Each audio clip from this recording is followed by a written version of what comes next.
The Tesla Model 3 is one of the best-selling cars on planet Earth, even in a market as competitive as China.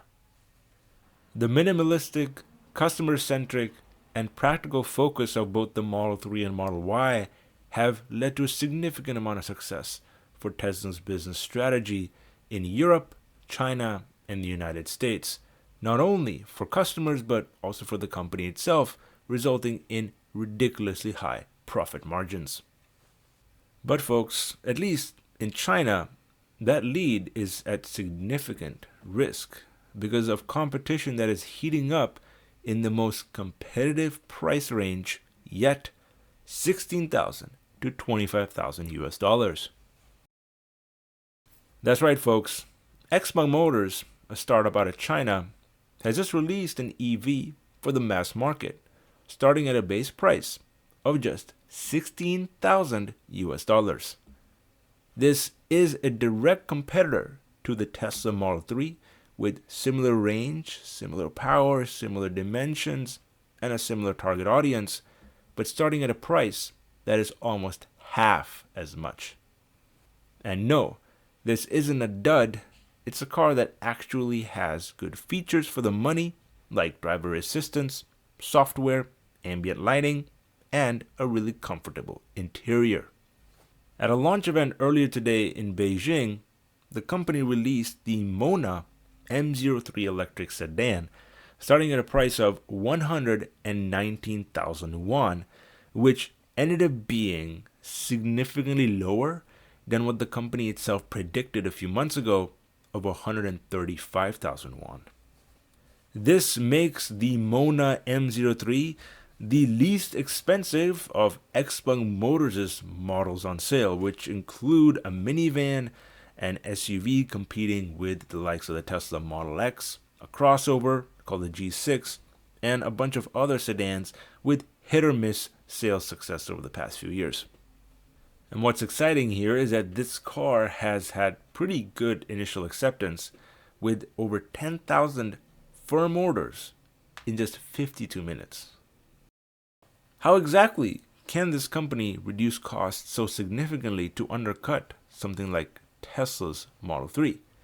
Well, let's start by addressing the basic mechanical facts. Coming in with a CLTC range estimate of 385 miles compared to Tesla's 443, dimensions that are pretty much on par, and a 0 to 60 time which, although is 3 seconds slower, is something the Chinese consumer doesn't really care about.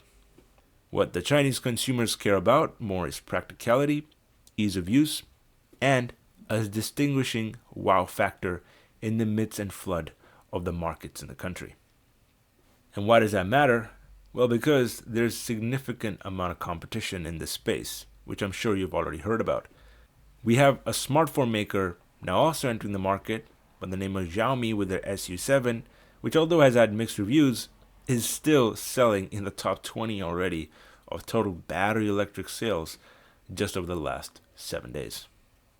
The idea here is you need a wow factor to shun the Chinese consumer. Having a good overall product isn't always going to get you there. You have to find a way to shock them. And that is something that XPeng here seems to be trying to do with their MONA M03, at least pretty well. One of the few ways the company has reduced the price so much is by using a torsion bar suspension in the rear instead of independent. Yes, you heard that right.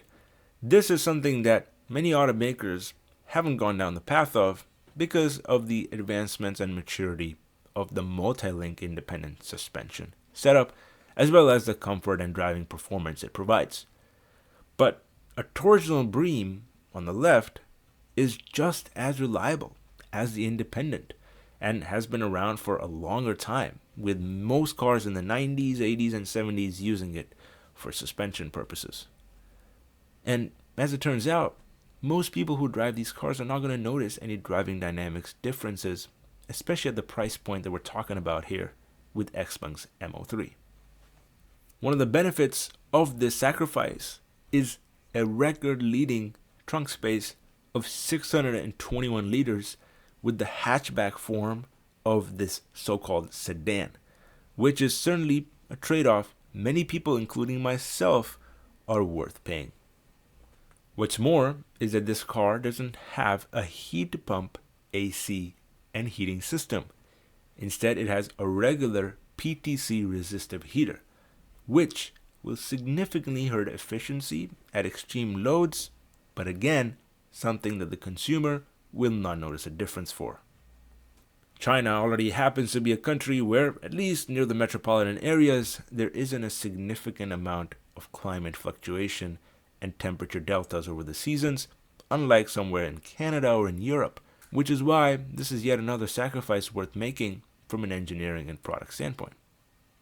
These cost reductions have allowed the company to reduce the starting price to below the Geely E8 and even the BYD One, which were considered the cheapest and most value-propped vehicles in the entire industry. Where hardware is sacrificed, software is added, which is one of the strategies Tesla used for its success with the Model 3 and Model Y, guaranteeing the smoother experience with their UI. XPeng in many ways is copying that same strategy, but doing it to an even more extreme level. The company is now the very first to achieve high-end intelligent assisted driving on models that are cheaper than $20,000 USD.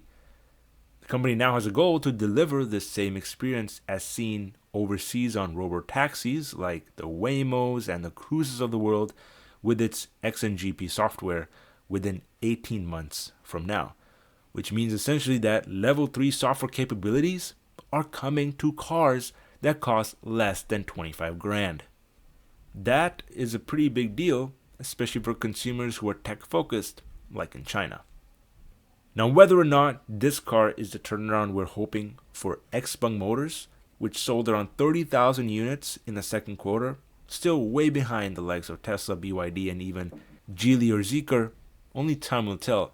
But clearly, the mix and the recipe here is to continue innovating in China and launching products with a wow factor, something that differentiates you. Because clearly, the competition is just so high, most consumers can't even see these cars on the road, yet alone pay attention to them on the internet. As usual, folks, that is just my take on the situation, so let me know your thoughts down in the comment section below, and thank you very much for watching. Take care.